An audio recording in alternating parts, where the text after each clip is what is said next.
ವಿರಾಜಪೇಟೆ ಪುರಸಭೆ ವಾರ್ಷಿಕ ಹರಾಜು ಮುಕ್ತಾಯಗೊಂಡಿದ್ದು, ಈ ಬಾರಿ 18,36,500 ರೂಪಾಯಿ ನಷ್ಟವಾಗಿದೆ. ವಿರಾಜಪೇಟೆಯ ಪುರಸಭೆಯ ಮುಖ್ಯಾಧಿಕಾರಿ ನಾಚಪ್ಪ ನೇತೃತ್ವದಲ್ಲಿ 3 ಹಂತದಲ್ಲಿ ನಡೆದ ವಾರ್ಷಿಕ ಹರಾಜು ಮುಕ್ತಾಯಗೊಂಡಿದ್ದು, 2026-27ನೇ ಸಾಲಿನ ವಾರ್ಷಿಕ ಹರಾಜಿನಲ್ಲಿ 19,97,500 ರೂಪಾಯಿ ಆದಾಯ ಬಂದಿದೆ. ಕಳೆದ ಸಾಲಿನ ಹರಾಜಿನಲ್ಲಿ 38,34,000 ರೂಪಾಯಿ ಒಟ್ಟು ಆದಾಯವನ್ನು ಪಡ್ಕೊಂಡಿತ್ತು. ಈ ಕಾರಣ ಪ್ರಸ್ತುತ ಸಾಲಿನಲ್ಲಿ 18,36,500 ರೂಪಾಯಿ ನಷ್ಟವಾಗಿದೆ. ಈ ಕುರಿತು ಮಾತನಾಡಿದ ಪುರಸಭೆಯ ಮುಖ್ಯಾಧಿಕಾರಿ ಪಟ್ಟಚರವಂಡ ನಾಚಪ್ಪ, ವಿರಾಜಪೇಟೆ ಪುರಸಭೆಯ ಬಳಿಕ ಪಟ್ಟಣ ವಿಸ್ತಾರಗೊಂಡ್ರೂ ಪಟ್ಟಣದ ಒತ್ತಿನಲ್ಲಿ ಹಲವು ಭಾಗ ಆಯಾ ಗ್ರಾಮ ಪಂಚಾಯತ್ ವ್ಯಾಪ್ತಿಗೆ ಬರುತ್ತೆ. ಅಲ್ಲಿ ಪರವಾನಗಿ ಶುಲ್ಕ ನೀಡಿ ಹಸಿಮೀನು ಮಾಂಸವನ್ನು ಕಡಿಮೆ ಬೆಲೆಯಲ್ಲಿ ಮಾರಾಟ ಮಾಡ್ತಾರೆ. ಆದರೆ ಪುರಸಭೆ ವ್ಯಾಪ್ತಿಯಲ್ಲಿ ಸರ್ಕಾರಿ ದರ ಹೆಚ್ಚಿರುವ ಕಾರಣ ಕಡಿಮೆ ಬೆಲೆಯಲ್ಲಿ ಮಾರಾಟ ಮಾಡಲು ಸಾಧ್ಯವಾಗುವುದಿಲ್ಲ. ಆದ್ದರಿಂದ ಬೆಲೆ ಹೆಚ್ಚಿಸೋದ್ರಿಂದ ತಾವು ನಷ್ಟ ಅನುಭವಿಸ್ತಾ ಇರುವುದಾಗಿ ವರ್ತಕರು ಹೇಳಿಕೊಳ್ತಾ ಇದ್ದಾರೆ. ಈ ಕಾರಣಕ್ಕೆ ಈ ಬಾರಿ ಕಡಿಮೆ ಬೆಲೆಯಲ್ಲಿ ಮಳಿಗೆಯಿಂದ ಪಡ್ಕೊಂಡಿದ್ದಾರೆ. ತಮ್ಮ ಅಧಿಕಾರಾವಧಿಯಲ್ಲಿ ಮೀನು ಮಾರುಕಟ್ಟೆ ಸಂಕೀರ್ಣದ ಶೌಚಾಲಯ ದುರಸ್ತಿ, ವಿದ್ಯುತ್ ಮೀಟರ್ ಅಳವಡಿಕೆ, ಸುಣ್ಣ ಬಣ್ಣ ಸೇರಿದಂತೆ ಅಗತ್ಯ ಮೂಲಭಿವೃದ್ಧಿ ಕೆಲಸ ಮಾಡಿದ್ದೇನೆ. ಮುಂದೆ ಅದೇ ಭಾಗದಲ್ಲಿನ ಪುರಸಭೆಯ ವಾಣಿಜ್ಯ ಮಳಿಗೆ ಸೇರಿದಂತೆ ವಿವಿಧ ಕಡೆ ಮಳಿಗೆ ಹರಾಜು ಕೂಡ ಶೀಘ್ರದಲ್ಲಿ ನಡೆಯಲಿದ್ದು, ಪುರಸಭೆಗೆ ಆದಾಯ ಕ್ರೋಢೀಕರಣಕ್ಕೆ ಒತ್ತು ನೀಡಲಾಗ್ತಾ ಇದೆ ಎಂದರು.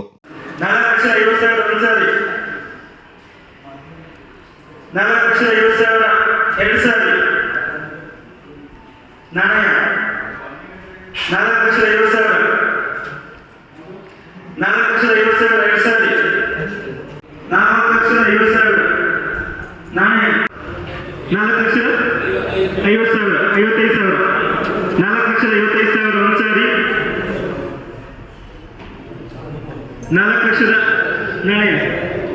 4,55,000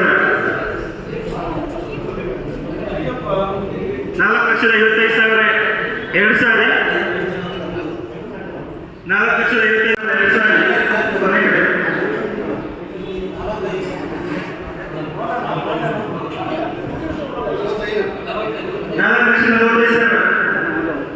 ವಿರಾಜಪೇಟೆ ಪುರಸಭೆ ವ್ಯಾಪ್ತಿಯ ಕೋಳಿ ಮಾಂಸದ ಮಾರಾಟ ಮಳಿಗೆ, ಹಸಿಮೀನು ಮಾರಾಟ ಮಳಿಗೆ, ಕುರಿ ಮಾಂಸದ ಮಾರಾಟ ಮಳಿಗೆ ಹಾಗೂ ಹಂದಿ ಮಾಂಸದ ಮಾರಾಟ ಮಳಿಗೆ, ಸಂತೆ ಶುಲ್ಕ, ಹಾಗೆ ವಾಹನ ಹೆಚ್ಚುವರಿ ಶುಲ್ಕ ಈಗಾಗಲೇ 2 ಬಾರಿ ಟೆಂಡರ್ ಕರೆಯಲಾಗಿದ್ದು, ಕಡಿಮೆ ಆದಾಯ ಬಂದಿರುವುದರಿಂದ ಈ ದಿನ 3ನೇ ಬಾರಿಗೆ ಟೆಂಡರ್ ಕರೆಯಲಾಗಿದೆ.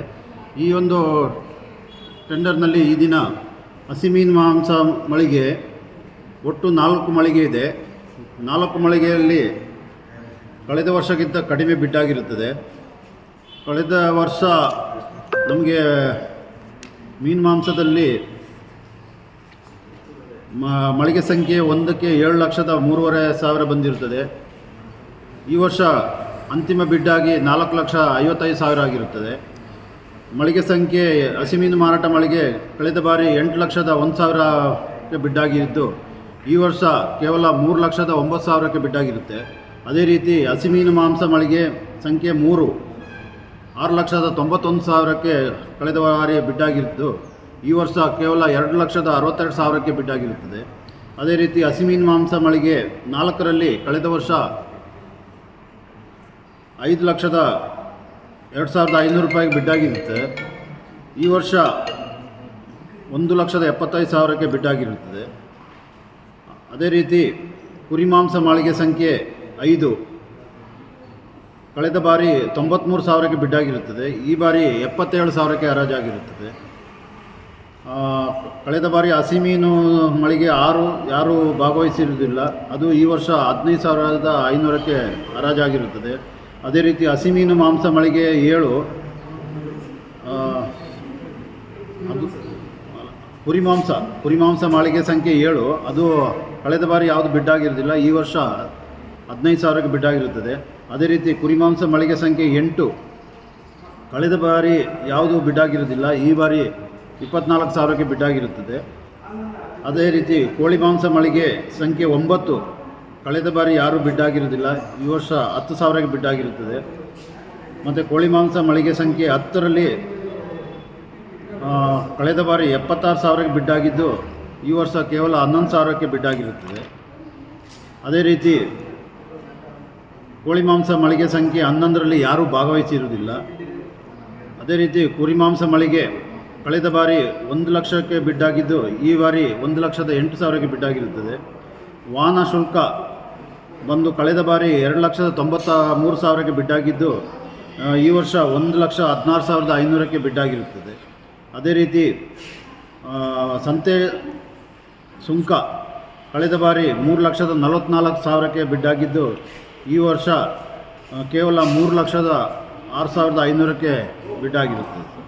ಒಟ್ಟು ಈ ಬಾರಿ ಕಳೆದ ಬಾರಿ ನಮಗೆ ಒಟ್ಟು ಆದಾಯ 38,34,000 ಒಟ್ಟು ಆದಾಯ ಬಂದಿರುತ್ತದೆ. ಈ ಬಾರಿ ನಮಗೆ 19,97,500 ರೂಪಾಯಿ ಆದಾಯ ಬಂದಿರುತ್ತದೆ. ಕಳೆದ ಬಾರಿಗೆ ಹೋಲಿಸಿದರೆ ಒಟ್ಟು ನಮಗೆ 18,36,500 ರೂಪಾಯಿ ಕಡಿಮೆ ಆದಾಯ ಬಂದಿರುತ್ತದೆ.